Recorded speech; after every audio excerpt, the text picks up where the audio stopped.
Do dia para a noite, a Rússia viu centenas de gigantes multinacionais simplesmente abandonarem o país. Apple, Nike, McDonald's, Disney e várias outras deixaram o país de Putin como uma forma de punição pela invasão da Ucrânia. Como os russos estão vivendo sem boa parte das marcas mundiais que eles se acostumaram a ver e consumir, igual bilhões de pessoas ao redor do mundo, é o que você verá agora. Então vem comigo! Nós estamos no Brasil, e assim como em vários outros países vizinhos e em continentes distantes do conflito, não temos total noção dos efeitos devastadores que atingiram Europa, Ucrânia e Rússia de fevereiro para cá. A Europa voltou a temer um conflito nuclear e que seu continente seja palco de uma guerra mundial pela terceira vez. Na Ucrânia, eu não preciso nem falar, já que a devastação que atingiu o país é quase indescritível. E a Rússia? O país invasor vem amargando sanções econômicas de proporções gigantescas e inimagináveis. Sim, é verdade que o governo de Vladimir Putin contava que seria sancionado assim que iniciasse a chamada Operação Militar Especial, mas não nessa magnitude. As sanções e as punições são tão fortes que não atingiram somente as finanças do governo, a moeda local e pessoas próximas a Putin. Elas atingiram toda a população russa. 30 anos atrás, a Rússia se abriu para o mundo capitalista com o colapso da União Soviética. Se em quase todo o século XX, eles só experimentaram produtos e serviços controlados pelo governo central do Partido Comunista, de 1990 para cá, uma avalanche de produtos e serviços capitalistas inundaram o país. Desde as grandes redes de fast food, como o McDonald's, passando por produtos tecnológicos como os da Apple e Google, até chegar às redes sociais como Facebook e Twitter. O russo se habituou a tudo isso, deixando para trás seu passado socialista. Mas será que esqueceu totalmente? É inegável que o nível de isolamento que está atingindo a Rússia é sem precedentes para um país historicamente poderoso. No início de toda essa crise, era esperado pelos russos e até pelos próprios americanos, como o ex-presidente Donald Trump, que as sanções atuais seguissem a linha das sanções de 2014. Sim, a Rússia já foi sancionada recentemente, 8 anos atrás, quando anexou a Crimeia, também uma região da Ucrânia. Mas apesar da anexação da Crimeia ter se tornado uma grande crise diplomática, a Rússia resistiu muito bem àquelas sanções. Mesmo pessoas de fora da Rússia consideravam que as sanções não eram eficazes para parar as vontades de Putin.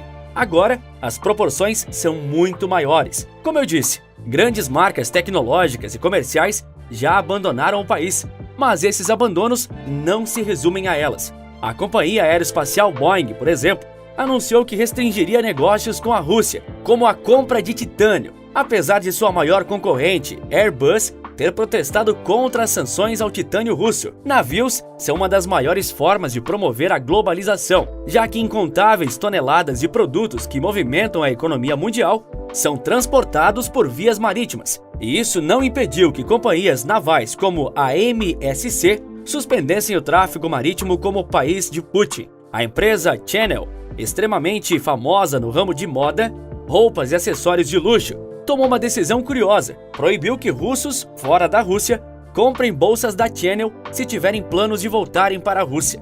Essa medida gerou revolta de influenciadoras e famosas russas, alegando que era xenofobia e dizendo que não usariam mais produtos da Chanel. O McDonald's, que conta com mais de 800 restaurantes e mais de 62 mil funcionários na Rússia, também fechou temporariamente suas lojas por lá. A moeda russa, o rublo, também foi fortemente afetada. No dia 7 de março, mais de uma semana depois do início da invasão, o dólar americano era o equivalente a 132 rublos, em uma desvalorização impressionante, já que $1 antes do conflito correspondia a 80 rublos. Isso fez com que muitos russos corressem para sacar o dinheiro em espécie dos bancos e tirar dinheiro da caderneta de poupança. A bolsa de valores do país também foi afetada, mas o governo russo tentou contornar a situação, mantendo ela fechada por mais de um mês. O Banco Central Russo mais do que dobrou a taxa de juros do país, elevando ela para 20% ao ano. Essa medida fez com que a Rússia se tornasse o país com a taxa de juros mais alta do mundo, seguida pelo Brasil. Todas essas punições e medidas de controle de danos fizeram com que a inflação na Rússia disparasse.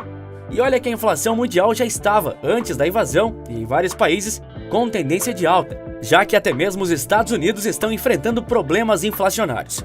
Os grandes super e hipermercados do país até que tentaram e ainda tentam conter certos aumentos, promovendo um limite de compras de alguns produtos e assumindo prejuízo de produtos básicos para não repassar o aumento ao consumidor final. Porém, ainda não foi detectado nenhum caso de desabastecimento e escassez de produtos no país, o que por si só é um alívio para Putin. De qualquer forma, por mais que o governo russo tente driblar as sanções e tomar medidas para preservar a economia do país, isso não é o suficiente. O golpe foi duro demais. É esperado que a inflação oficial chegue à casa dos 20% ao ano. No acumulado dos últimos 12 meses, a inflação do país já está em quase 18%, o maior patamar inflacionário do país em 20 anos. No total, o preço dos produtos na Rússia já aumentou em mais de 10% de janeiro até abril.